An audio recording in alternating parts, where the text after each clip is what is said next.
warahmatullahi wabarakatuh. Perkenalkan, nama saya Muhammad Rian Angguti. Nama saya Muhammad Taufik Akbar Fauzi. Dan nama saya Sofi Rahman. Di sini kami akan melakukan praktikum sifat kuligatif larutan. Untuk penjelasan sifat kuligatif larutan, simak penjelasan berikut.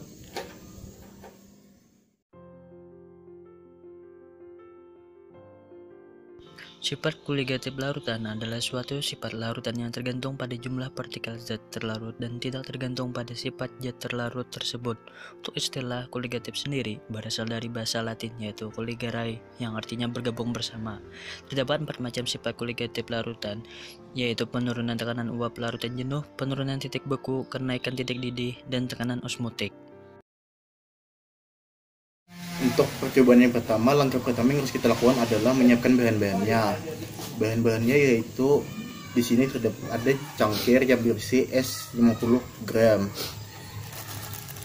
Ada gula, ada tepung, ada garam, dan juga ada sendok. Tuh, kita masukkan bahan-bahannya ini dengan 2 sendok teh ke dalam cangkir masing-masing cangkir.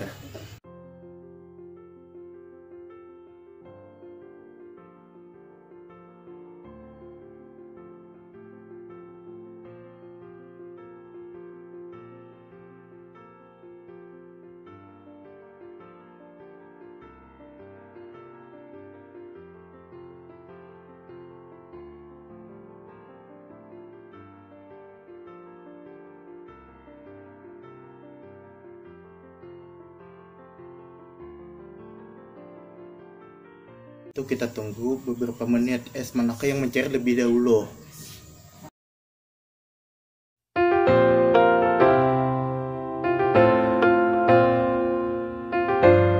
Setelah ditunggu beberapa menit, bahan yang paling cepat mencair adalah garam. Kenapa? Karena ketika es dan garam bertemu, sebagian berubah menjadi air garam dan es secara spontan terlarut dalam air garam. Akibatnya air garam bertambah semakin banyak. Di dalam gumpalan es, air membentuk suatu tatanan geometrik tertentu dan kaku. Tatanan ini rusak ketika diserang oleh garam, sehingga molekul-molekul air bisa bergerak dengan bebas dalam wujud cair. Oke, selanjutnya kita akan ke percobaan kedua. Untuk bahan-bahannya, siapkan 1 botol air yang nanti akan dicampur dengan garam dan 1 botol air biasa, tambah dengan 1 wortel, pisau, garam, dan sendok teh. Untuk yang pertama, kita masukkan 3 sendok garam ke air.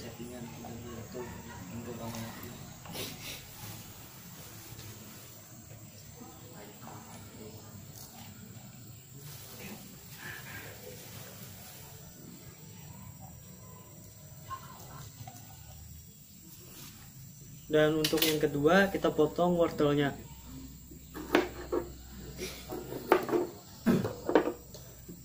Selanjutnya, masukkan 2 potongan wortel ke masing-masing botol.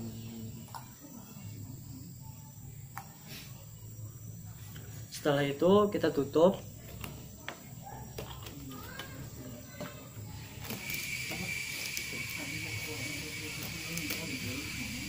Dan untuk air yang biasa digaram, kita kocok-kocok. Dan setelah itu kita tunggu 3-4 hari. 4 hari wortel direndam dengan air plus garam, dan kita bandingkan dengan wortel yang direndam dengan air biasa. Untuk membandingkannya, kita masukkan ke dalam wadah.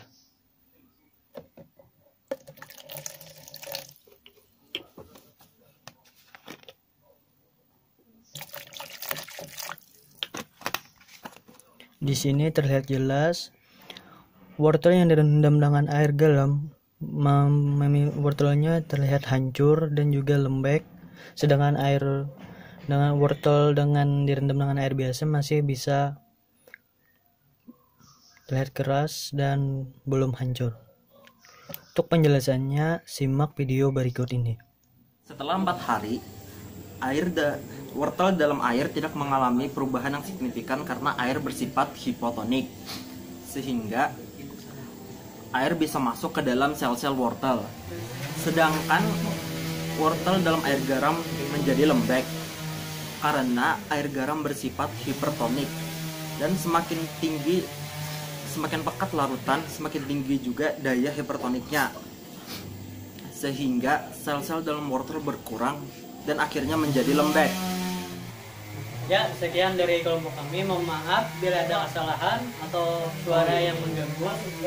Ini kami akhiri. Wassalamualaikum warahmatullahi wabarakatuh.